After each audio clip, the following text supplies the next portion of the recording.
Listo. Pues ahora sí vamos a dar inicio con este seminario. Muy buenos días. Mi nombre es Diana Sánchez Quintana. Soy gerente del área de nóminas y nos acompaña nuestro coordinador también del área de nóminas, José Luis Bravo. Nosotros les vamos a impartir este seminario que se llama Obligaciones y multas en materia de IMSS e Infonavit. Este seminario es parte complementaria del seminario que les impartimos anteriormente. El contenido de este curso, pues vamos a tocar principalmente lo que es la introducción, las obligaciones patronales en materia de Infonavit, las infracciones y multas ante el Infonavit, qué medios de defensa existen para impugnar estas sanciones o multas, y un ejemplo de defraudación fiscal. Entonces, como primer punto tenemos la introducción y pues básicamente el empleador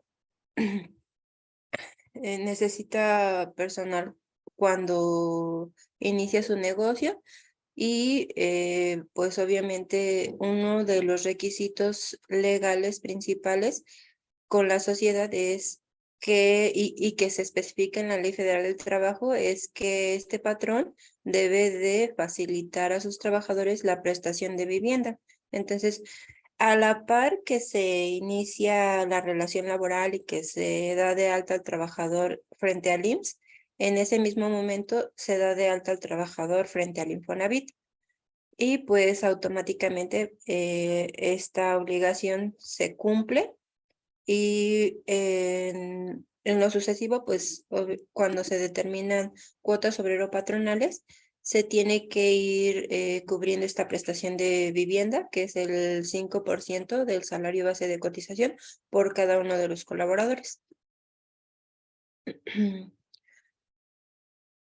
La ley del Infonavit o Ley del Fondo Nacional de Vivienda para los Trabajadores contempla una serie de obligaciones que los patrones deben de cumplir y los trabajadores deben conocer, pero aquí existe una pregunta. ¿Realmente se sabe qué derechos puede exigir un trabajador a su empresa?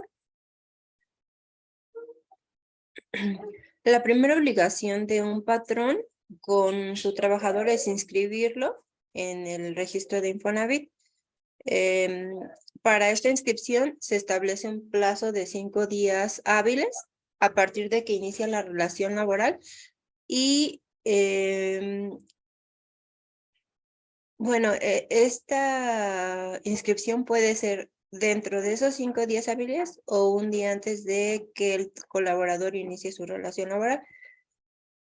Se aplica el movimiento, de forma que los trabajadores pasan a ser derechohabientes de la empresa.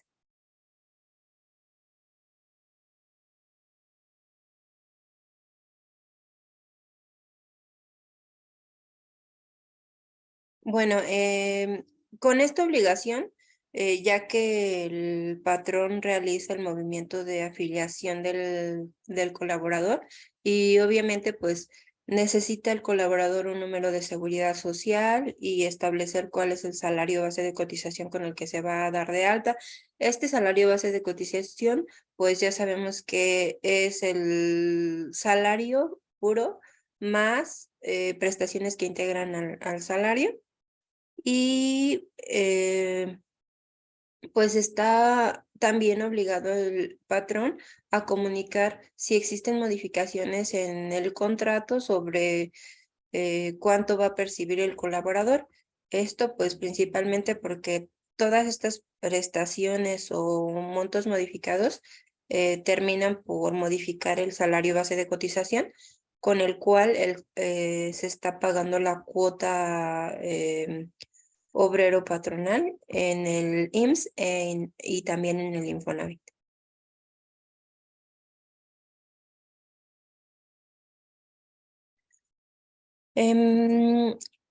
Cada 2 meses estas aportaciones se deben de cubrir frente al Infonavit para que un trabajador que ya está registrado pues pueda accesar a una compra de vivienda mediante un crédito que se tramita ante el mismo instituto. Recordemos que para solicitar un crédito de Infonavit se deben de cubrir varios criterios, principalmente el que un colaborador reúna ciertos puntos para poder realizar la solicitud del crédito. Además de que cuando solicita un crédito un colaborador, también debe de realizar como un estudio socioeconómico para ver qué tan, cuánto monto es el que puede solicitar y qué tan probable es que pueda cubrir las amortizaciones de este crédito.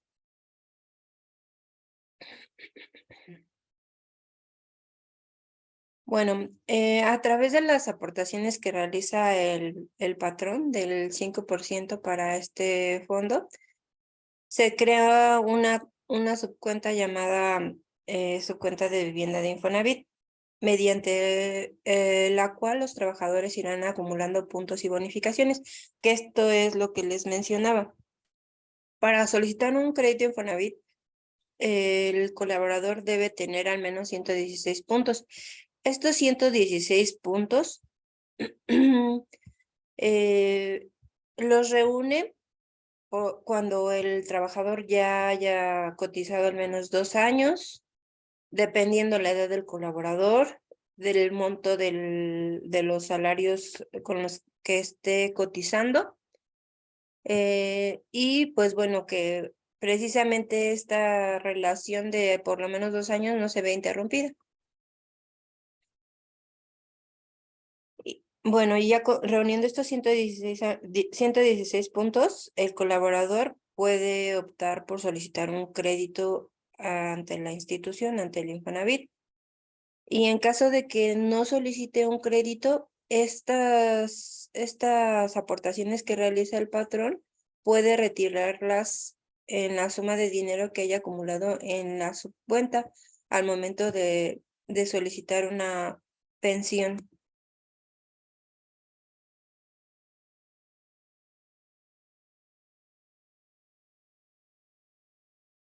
Bueno, otra de las obligaciones del patrón es cubrir estas aportaciones patronales de forma puntual, ya que, bueno, y recordemos que hay cuotas obrero patronales que se pagan mensualmente y cuotas obrero patronales que se pagan bimestralmente. Estas aportaciones ante el Infonavit se cubren bimestralmente y no deben de retrasarse por un plazo mayor de 45 días. O sea, ni siquiera, más bien, estas aportaciones se cubren durante los 15 días siguientes a que se termine el bimestre. Normalmente la fecha límite para el pago es el 17 de cada mes y si se interrumpe el plazo con un día inhábil, se recorre la fecha, pero normalmente se paga los primeros 17 días de cada mes. Si existe este retraso que mencionan aquí de mayor a 45 días, esta demora del pago de las cuotas afecta a los derechos de los trabajadores. Si el retraso supera ese plazo, es necesario que el trabajador se ponga en contacto con el Infonavit. ¿Esto para qué? Para corroborar que no haya ningún error con sus datos o algún problema administrativo, o bien para presentar alguna queja por el impago de parte del patrón. Por eso es importante que cada vez que ustedes reciban como patrones una línea de captura para el pago de sus impuestos, se haga con la fecha límite o se respete la fecha límite establecida en esa línea de pago.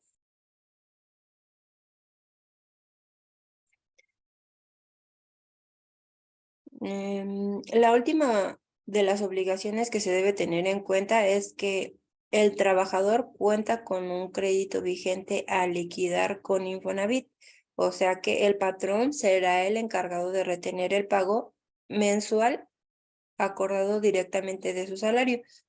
Cuando una persona tiene un crédito Infonavit, ¿qué hacemos nosotros en el área de nóminas? Primero, vigilamos que qué tipo de crédito es. Si es veces suma, si es un porcentaje de sueldo, si es un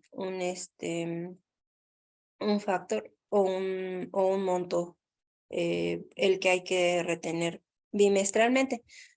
Bueno, necesitamos reunir bimestralmente esa cuota, pero obviamente si tu forma de pago de nómina es quincenal, cada quincena nosotros en el área de nómina hacemos una retención hasta acumular el monto total bimestral que se debe de enterar frente al Infonavit. Entonces, con esto cubrimos esta obligación de retener el crédito a liquidar frente al Infonavit. En caso de no realizar esta retención, la cantidad mensual para satisfacer el préstamo hipotecario deberá abonarse mediante un crédito fiscal, ya que el patrón también es responsable solidario del pago de la cuota establecida. Esto quiere decir que si nosotros como patrones no retenemos la amortización al trabajador vía nómina, nos hacemos, más bien somos responsables solidarios, o sea, tenemos que responder frente al instituto por este crédito Infonavit que le corresponde al colaborador.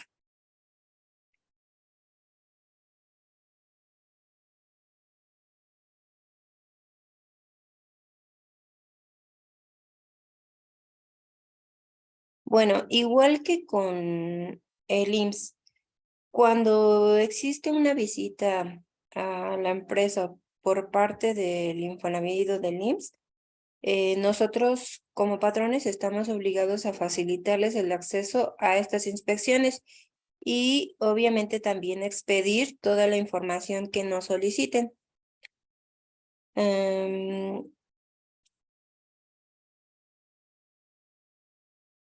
Obviamente esta información tiene que reunir características que el instituto solicite, como la información exacta del colaborador, al propio Infonavit, en el que se declaren las contribuciones patronales realizadas.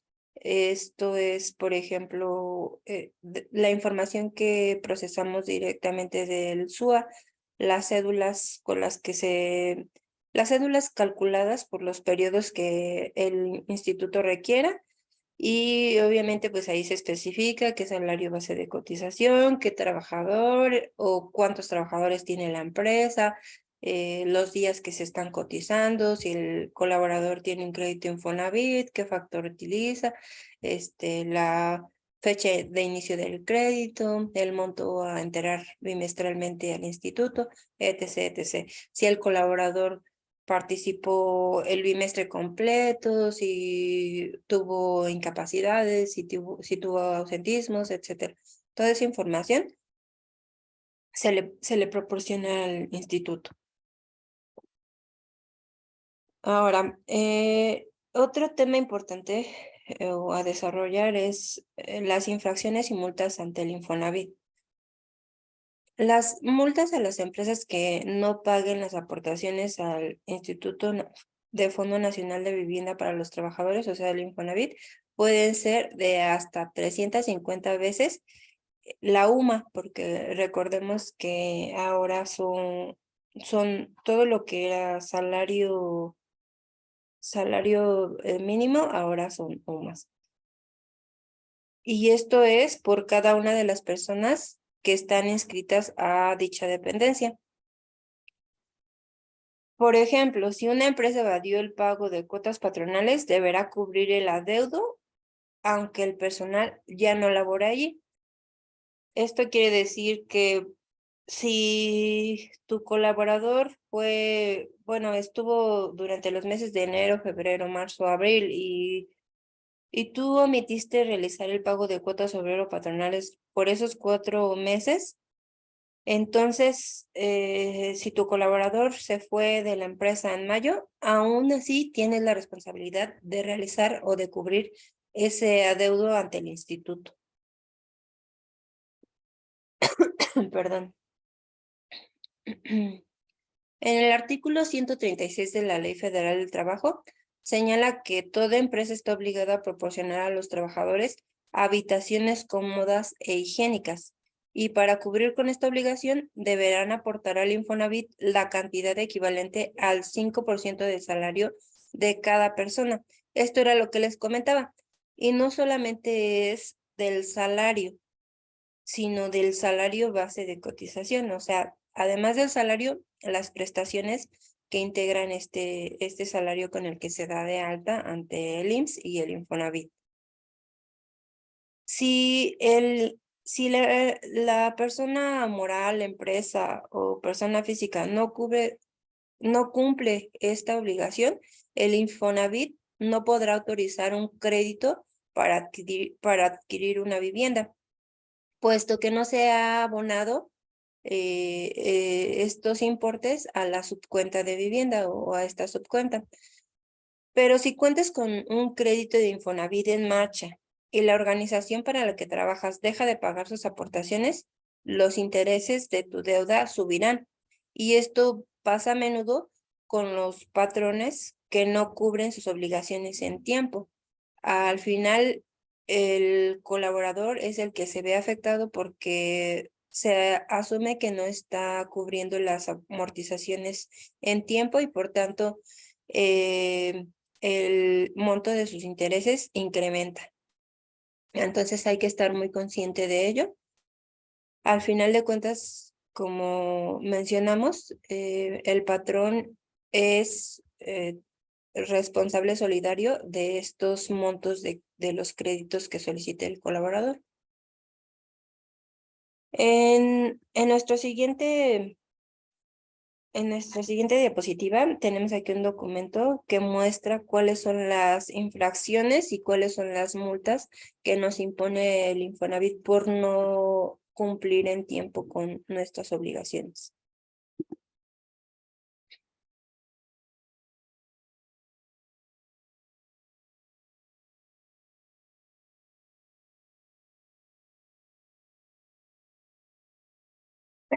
Si se dan cuenta, pues aquí todavía se muestra cuáles son las multas por IMSS y cuáles son las multas por Infonavit. Este es básicamente un pequeño resumen de nuestro curso anterior y comparado contra Infonavit, pues las multas, como pueden ver, de repente pueden ser un poquito o más altas que las del IMSS. A ver. Aparte de las multas del IMSS, pues también te verías afectado por cubrir las multas que impone el Infonavit. Como primer punto tenemos inscribir a tus trabajadores a tu servicio. Esta obligación la debes de cumplir dentro de los 5 días hábiles siguientes al inicio de la relación laboral, o bien, como les mencioné, el día hábil anterior al inicio del vínculo del colaborador o del vínculo de trabajo. La multa por omitir esta obligación para el Infonavit, pues te dice que es de 3 a 5 UMAS, que va de un monto de 311.22 a 518.70, pero esto es por cada colaborador que no esté inscrito o afiliado o que esté inscrito de forma extemporánea. Cuando sea de 1 a 100 colaboradores, perdón, esto es de 1 a 100 colaboradores. Y cuando sea, más bien, y la multa puede ser de 301 a 350 UMAS, o sea, de 31,000 a 36,000, si son más de 100 colaboradores. Entonces, hasta 100 colaboradores por empleado son de 301 a 518. Si son más de 100, la multa es de 31,000 a 36,000. Registrar o hacer el registro patronal ante el IMSS o el Infonavit. Esto se debe de cumplir dentro de un plazo de 5 días hábiles a partir del inicio de la primera relación laboral mediante la presentación de los formatos oficiales. La multa para el Infonavit va de 301 a 350 UMAS. Es un monto de 31,000 a 36,000. Otra obligación es determinar,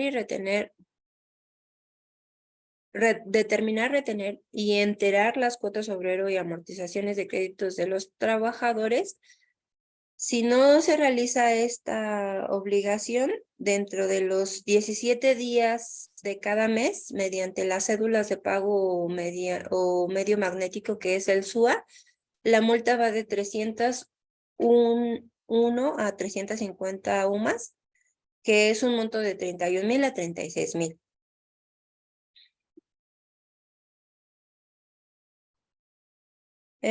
Otra obligación es presentar los avisos de alta, modificaciones salariales y bajas de los colaboradores. El plazo para realizar esto es durante los 5 días hábiles a partir de la fecha en que se dé el hecho generador del movimiento. Solo cuando sean modificaciones a los salarios variables a más tardar en los 5 días hábiles de enero, marzo, mayo, julio, septiembre y noviembre, o sea, los meses impares. Recordemos que las variables se presentan en estos meses porque se consideran las percepciones del bimestre anterior. O sea, para enero se consideran las percepciones de variables de noviembre y diciembre. Para marzo se consideran las percepciones variables de enero y febrero y así sucesivamente.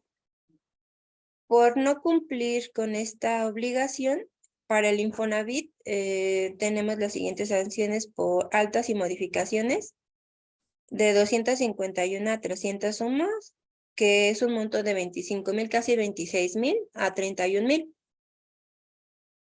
Y pues bueno, si en el caso de las bajas, si el patrón no aplica el movimiento de baja de un colaborador, entonces será responsable de cubrir las aportaciones que corresponden de este colaborador hasta que se presente el aviso de baja.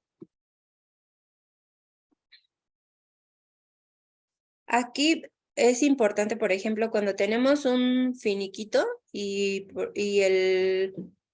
el movimiento de baja se aplica posterior al pago del finiquito, es importante que, por ejemplo, si la fecha de baja es 30 de abril, se cubra el pago en esa fecha para tener los siguientes 5 días hábiles para presentar el movimiento de baja y esté dentro de tiempo, o sea, no se considera extemporáneo. Y obviamente aplicando esta baja, pues el patrón no va a tener que cubrir las cuotas o las aportaciones por los siguientes días. Obtener y conservar los comprobantes de pago de las cuotas obrero-patronales en los formatos impresos o en el medio magnético respectivo. Esto es por cuestiones de revisiones y el plazo de conservación es de 5 años. Respetando esta obligación, pues el patrón no tiene, no va a recibir una multa que va de 201 a 250 UMAS, o sea, de 20,000 o 21,000 casi a 26,000. Proporcionar información requerida por el IMSS Infonavit. Esto es lo que les comentaba. Básicamente es cuando cualquiera de estos dos institutos requiere revisar la forma en que se está realizando o calculando las cuotas obrero-patronales. Y la información que pueden solicitar son libros y registros integrantes de la contabilidad, diagramas, diseños de sistema de registro electrónico solicitados en el curso de una visita, documentos referentes a cumplimiento de obligaciones fiscales,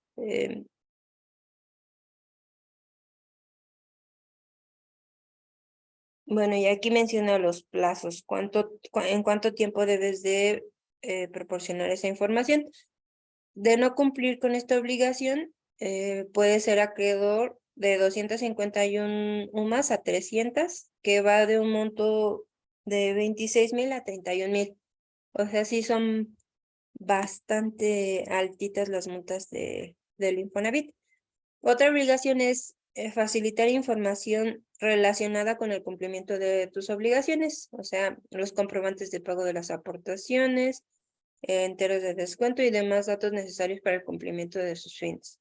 La multa va de 251 a 300 sumas, de un monto de 26,000 a 31,000.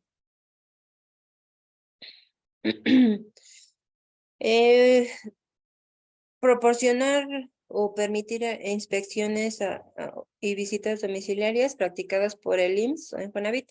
Si tú no das acceso a estos institutos para realizar las inspecciones respectivas, puede ser acreedor a multas de 300 a 350 o más, que va de un monto de 31,000 a 36,000. Elaborar y entregar a los trabajadores constancias de los días laborados. Pues básicamente esta obligación la comparte el IMSS y el Infonavit. Esto es expedir pues los recibos de nómina, y estos recibos pueden ser, dependiendo la periodicidad de pago de tu nómina, puede ser semanal, quincenal, y la multa va de 3 a 150 UMAS, o sea, de 311 pesos a 15,561.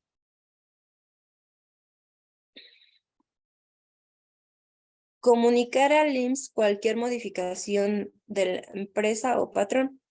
Cualquier modificación se refiere a si tuviste un cambio de domicilio, si tuviste un cambio de representante legal, si vas a cambiar de razón social, etc, etc. Esto lo tienes que hacer 5 días hábiles contados a partir de que ocurra el hecho. Y como ven, pues el IMSS impone una multa de 2,000 a 7,000 o 8,000 pesos.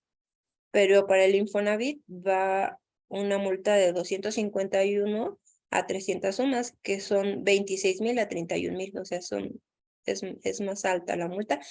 Y este cuadro no es solo por comparar, sino que la misma obligación que se tiene para el IMSS y el Infonavit, se van a sumar estas multas. O sea, si son 8,000 más 31, pues ya son 39. Solventar los errores y omisiones en la información que tiene obligación de presentar al Infonavit, en los términos establecidos en la ley y sus reglamentos, pudiendo ser por vía presencial o en línea. Igual, no cumplir con esta obligación para el Infonavit va una multa de 3 a 150 UMAS, que son de 311 pesos a 15,561. Avisar al IMSS e Infonavit sobre el establecimiento de huelga y su terminación. Aquí dice que inicio dentro de los 8 días hábiles siguientes a aquel en que ocurre el hecho en caso del IMSS, y 5 tratándose del Infonavit, y terminación a más tardar a los 5 días hábiles siguientes a la conclusión. La multa va para el Infonavit de 251 a 300 sumas, que va de 26,000 a 31,000. Presentar el dictamen de obligaciones en seguridad social cuando se esté obligado o se opte por ello, a más tardar el 30 de septiembre siguiente al ejercicio fiscal inmediato para efectos del IMSS, y dentro de los 6 meses siguientes a la fecha de presentación del aviso de dictaminación. La multa para el Infonavit es de 3 a 150 UMAS, que va de 311 pesos a 15,561. Y por último tenemos comunicar al IMSS y al Infonavit los datos de los contratos de prestación de servicios y de las partes que lo suscriben, celebrados o novados en el trimestre de que se trate. Esto era para el outsourcing, ya no aplica el outsourcing.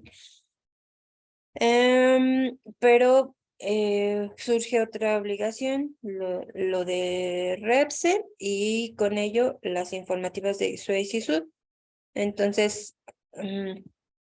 hasta aquí llegamos. A partir de aquí, nuestro compañero José Luis Bravo nos estará dando la continuidad de este seminario, pero por favor, si tienen alguna duda, nos escriben aquí en la sección de preguntas y respuestas. Y al final del seminario, pues les estaremos compartiendo nuestros correos por si quieren, no sé si más adelante tienen alguna duda, también nos pueden contactar por medio de este correo electrónico. Adelante, José Luis. Buenos días a todos nuevamente. Si nos pueden escuchar, nos ven perfectamente. Si tienen dudas, comentarios, como se los comentó Diana, háganoslo saber. Esto es un poquito ya el final de nuestro curso, de nuestro seminario del día de hoy. Estamos con los medios de defensa ante el Infonavit, que si recuerda, pues prácticamente vienen siendo los mismos medios de defensa que se tienen en contra de cualquier institución o dependencia de gobierno. Empezamos con el recurso de inconformidad. El recurso de inconformidad está regulado directamente en la ley del Infonavit. Es un medio de defensa de revisión jerárquica mediante el cual se pueden defender a los trabajadores o a los patrones por actos definitivos emitidos por el Infonavit. ¿Qué quiere decir esto? Si tu trabajador o tu patrón estás inconforme con alguna sentencia o con alguna notificación de algún acto que se acaba de notificar el Infonavit, tienes este medio de defensa. Su procedencia, el recurso de inconformidad procede contra actos o resoluciones definitivas del Infonavit que lesionen los derechos tanto de los contribuyentes como de los patrones. ¿Cuáles son los actos de molestia? Podrán ser resoluciones que determinen. En este caso, no vamos a hablar directamente de cuotas obrero, sino aquí cuotas patronales. Recordemos que en el Infonavit, prácticamente el que tiene la obligación es el patrón, a menos de que el trabajador tenga su crédito del Infonavit. Entonces ahí sí. Pero a final de cuentas, estas retenciones y estos pagos los hace directamente el patrón. Resoluciones contra cuotas patronales, resoluciones que nieguen la devolución de pagos en exceso que procedan conforme a las leyes, resoluciones mediante las cuales se establezcan pagos de diferencias en las liquidaciones de cuotas patronales o créditos fiscales por alguna contingencia o por alguna infracción que se haya suscitado, como las que mencionó nuestra compañera Diana anteriormente. El plazo para interponer este recurso de inconformidad es de 15 días y este debe de ser a partir del día siguiente en que se notificó el acto definitivo. ¿Ante quién se puede inconformar o ante quién se puede meter este recurso de inconformidad? Directamente en la sede de la delegación o subdelegaciones regionales del Infonavit.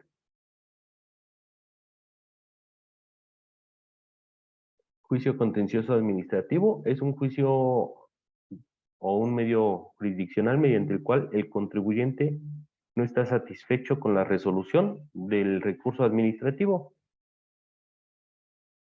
mediante el cual se ve afectado directamente por los actos de la autoridad, decretos o acuerdos de carácter general diversos a los reglamentos, y este puede demandar la nulidad del acto. ¿Qué quiere decir esto? Que aquí ya prácticamente quien tiene que realizar estos juicios es directamente el patrón. Aquí ya es muy difícil poder ver a un trabajador realizando un juicio contencioso administrativo. Esto ya va directamente contra autoridades directamente por las empresas o por los patrones. Su procedencia en materia tributaria, el juicio contencioso administrativo procede contra las resoluciones definitivas, actos administrativos y los siguientes procedimientos.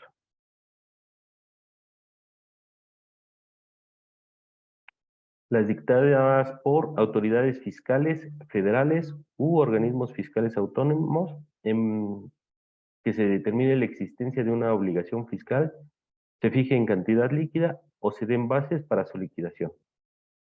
Las que nieguen la devolución de un ingreso de los regulados por el Código Fiscal de la Federación, indebidamente percibido por el Estado, o cuya devolución proceda de conformidad con las leyes fiscales.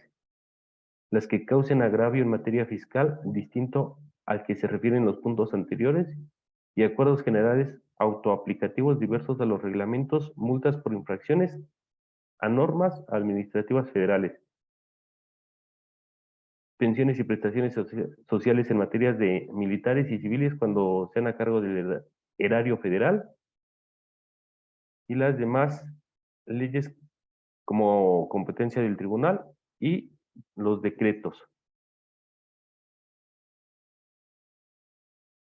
El plazo para interponer este recurso es de 45 días a partir de que surte efectos la notificación de la resolución impugnada, así como cuando se haya iniciado la vigencia del decreto, acuerdo, acto o resolución administrativa. Si el juicio de nulidad se tramita por vía sumaria, el plazo para promoverlo solamente es de 15 días.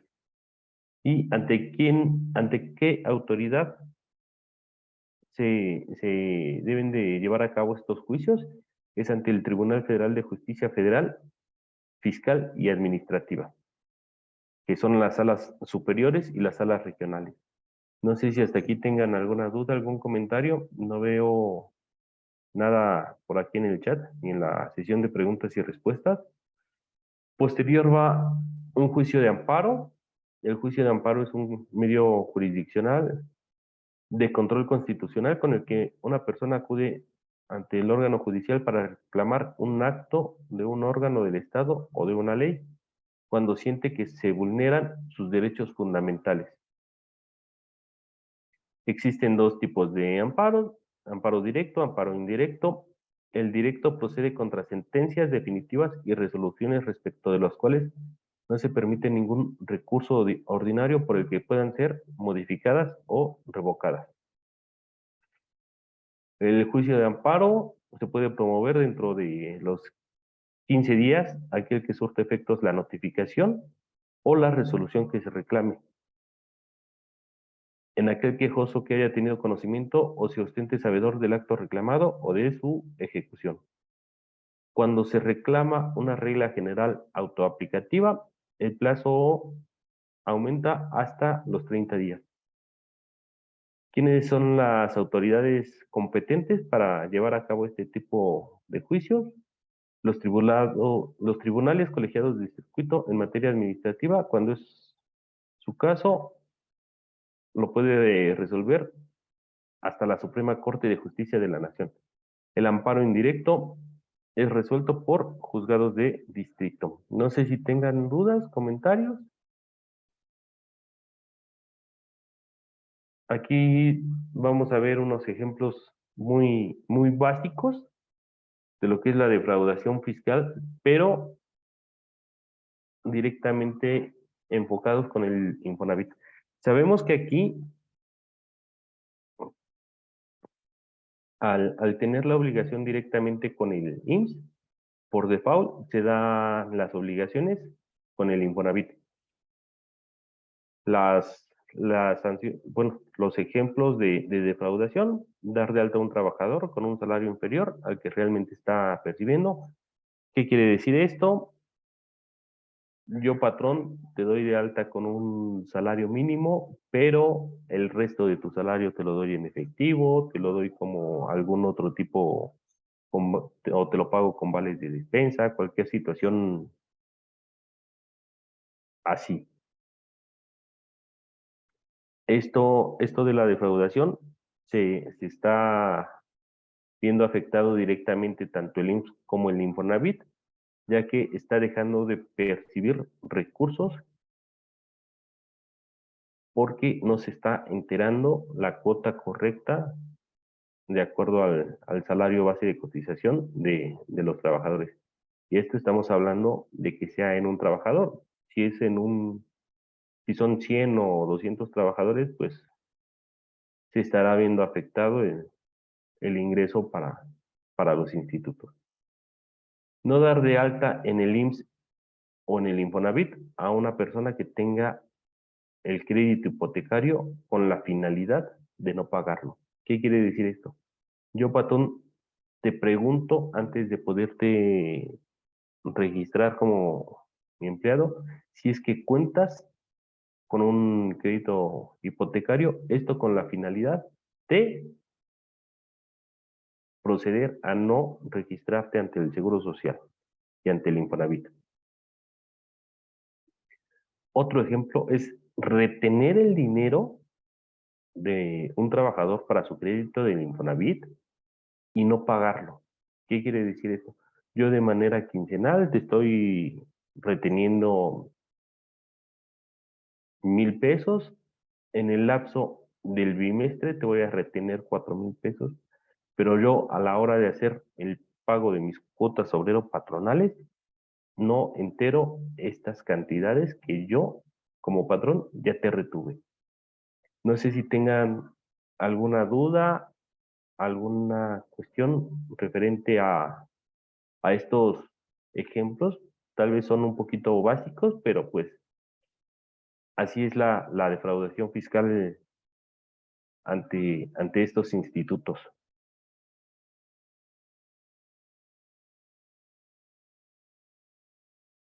Como se observa en estos casos, el patrón realiza actos acordes con las legislaciones, pero están evadiendo las responsabilidades como tal. Una, sabemos que el patrón sí tiene registro patronal, pero da de alta con un salario menor al colaborador. El patrón tiene su registro patronal, paga IMSS, paga Infonavit, pero al preguntarle a un colaborador si tiene o no tiene crédito hipotecario, para no darlo de alta ante estas dependencias de gobierno, se está viendo afectado tanto los institutos como el trabajador. En este caso, ¿qué es lo que tenemos que hacer? De acuerdo al régimen obligatorio de seguridad social, debes de inscribir a todos los sujetos que prestan el servicio personal y subordinado con el salario base de cotización integrado por todas las prestaciones que se entreguen por el trabajo prestado. ¿Qué quiere decir esto? No puedes dar de alta a un trabajador directamente al Infonavit sin darlo de alta ante el IMSS. En este caso, tú registras a tu trabajador en el IMSS y a partir de que lo registras ante el IMSS, tú ya tienes la obligación del Infonavit de retenerle su 5% del salario base de cotización, de acuerdo a lo que comentó mi compañera Diana. Tú ya tienes la obligación de estar haciendo sus aportaciones para acceder al crédito de vivienda o, en su defecto, tú ya tienes la obligación de retenerle en caso de tener un crédito hipotecario. Esto con la finalidad de dar pauta a la obligación que tienes de tener a tus trabajadores con vivienda digna. Las consecuencias de estas prácticas indebidas ante el Infonavit, ya las sabemos: créditos fiscales por conceptos de cuotas patronales omitidas, actualizaciones, recargos y las multas. Y si se dieron cuenta, pues las multas directamente en el Infonavit son más elevadas que en el IMSS. Y estas estos créditos fiscales o estas actualizaciones se hacen de acuerdo a todos los trabajadores que tienes directamente en tu plantilla de colaboradores. ¿Qué quiere decir esto? Que si te imponen una multa por no tener tu salario base de cotización real, te van a poner la multa y adicional te van a poner un crédito, bueno, en este caso te van a hacer pagar las cuotas, tanto obrero como patronales, omitidas. ¿Qué quiere decir esto? Que si tú diste de alta a un trabajador con un salario mínimo, pero la autoridad se da cuenta que el salario del colaborador es de 1,000 pesos diarios, un ejemplo, vas a pagar la diferencia por esos 780, 790 pesos más para llegar a los 1,000, adicional a las multas y actualizaciones y recargos. Entonces, piensen muy bien la situación antes de querer llegar a efectuar estas prácticas indebidas. Pues no sé, este es el final de nuestro webinar del día de hoy. No sé si tengan alguna duda, algún comentario. Estamos en nuestra sesión de preguntas y respuestas.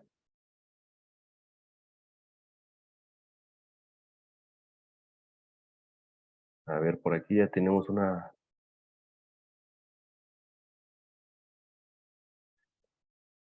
A ver, nos preguntan, ¿cómo se procede cuando el monto de la retención del Infonavit al trabajador es mayor al sueldo con el que lo di de alta?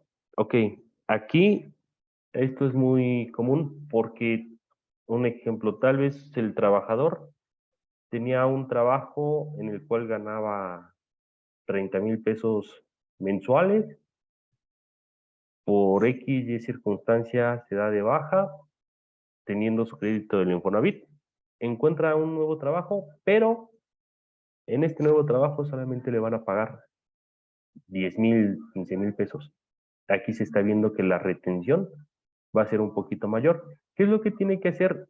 Aquí es cuestión del trabajador, acudir directamente a las oficinas del Infonavit y solicitar una reestructura de su crédito, ya que su sueldo va a ser menor que el que tenía con el patrón anterior. No sé si queda clara esta situación. El trabajador va a acudir a las oficinas del Infonavit, le va a decir, lo siento, yo gano a partir de hoy menos de lo que estaba ganando anteriormente, solicito que me ayudes a hacer una reestructura de mi crédito, ya que no te voy a poder pagar lo que te estaba pagando de manera anterior. ¿Tiene efecto retroactivo? No. Estos efectos surgen a partir de que llegue el trabajador y lo presenta. No puede haber efecto retroactivo, ya que al estar corriendo las cuotas obrero patronales de manera oportuna, no puedes hacer retroactivos estos cambios o estas modificaciones. Directamente en cuanto el trabajador ya tiene su reestructura, no sé, estaba en cuota fija o en veces salario mínimo, si tú le estabas reteniendo 2,000 pesos y a partir de que ya tiene la reestructura, ahora solamente le vas a retener 1,000, es a partir de ese momento. No se puede hacer nada retroactivo.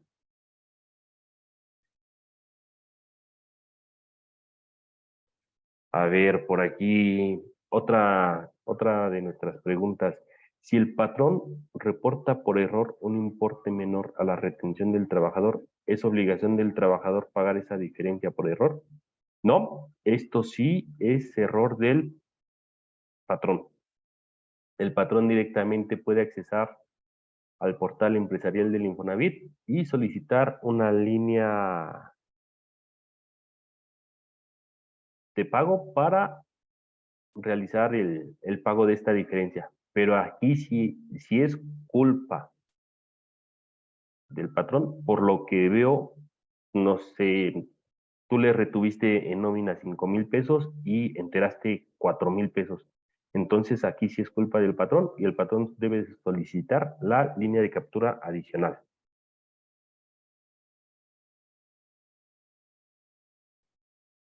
El monto a retener tiene un tope máximo.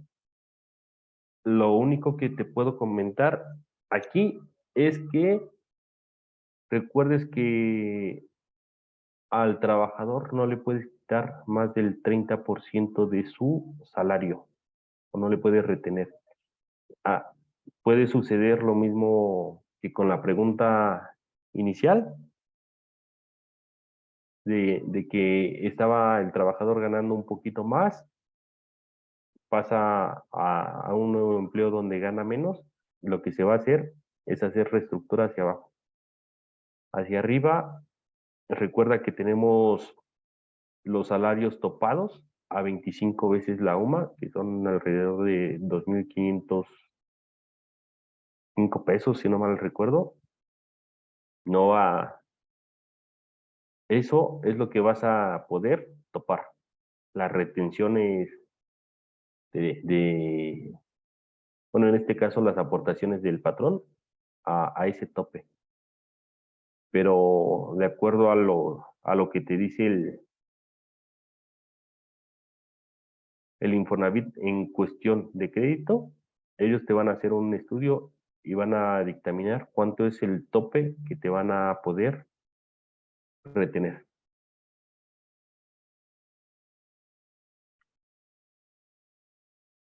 ¿Alguna otra duda? ¿Algún otro comentario que tengan?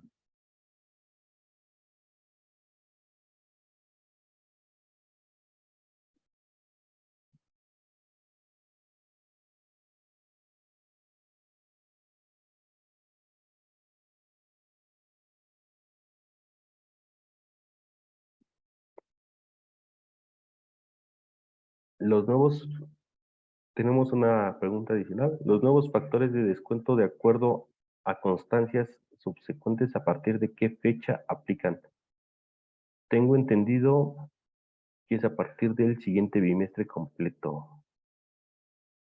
Bueno, en este caso debes de revisar directamente a partir de cuándo te dieron tu constancia de descuento, ya que aquí los patrones son los que van a estar visualizando esto directamente en el portal empresarial del Infonavit, así como en las emisiones bimestrales con los que el Infonavit te manda un precálculo para realizar tus pagos.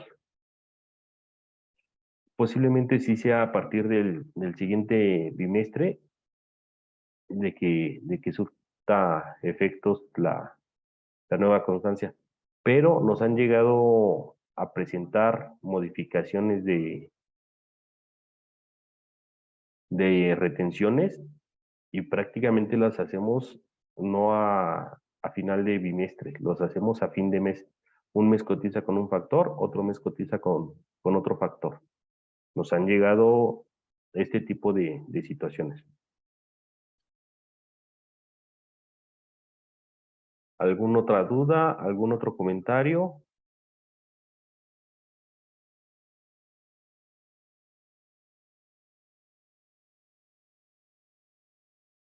¿Ya no tienen dudas? ¿No hay comentarios?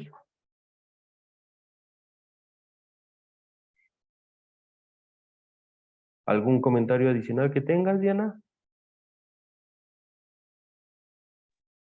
Pues nada, para este tema de créditos Infonavit, pues básicamente los patrones estamos guiados por medio de las emisiones que el instituto publica por medio del ITSE o bien por medio del portal empresarial. Nosotros podemos descargar de la plantilla de empleados que tenga el registro patronal un listado de los empleados que tienen crédito y del factor que aplica en ese momento. Es nuestra forma de que el instituto nos mantiene al tanto de esa información. Pero, por ejemplo, si tú vas a realizar una reestructura frente al Infonavit, obviamente el Infonavit al final de este trámite te va a proporcionar un aviso y ese aviso pues tú se lo debes de emitir a tu empleador para que pues estemos todos en coordinación y, y apliquemos el descuento que efectivamente se debe aplicar. Eso es pues solamente mi aportación complementaria. Sí, y si ya no existe ninguna otra duda, igual como ya les comentamos, les dejamos nuestra dirección electrónica. Nos pueden hacer llegar cualquier otra duda que les surja en el camino o algún comentario adicional a estas direcciones. ¿Ya colocaste el correo, José Luis? ¿Estoy en eso? Ok. Bueno, les compartimos el correo y por favor, colaboradores de GIA, pueden permanecer unos minutos para tomar asistencia. Mm, Y listo, lo tengo. Y con esto, pues damos por finalizado este seminario. Agradecemos mucho su atención, su participación y pues estén atentos para nuestro próximo seminario. Yo creo que también es un tema muy interesante. Y nada, pues muchas gracias. Que tengan excelente día. Gracias, José Luis. Muchas gracias a todos nuevamente por su valioso tiempo. Y pues sí, nos vemos dentro de un mes con un tema adicional para explicar brevemente. Gracias. Bonito inicio de semana para todos. Hasta luego. Hasta luego.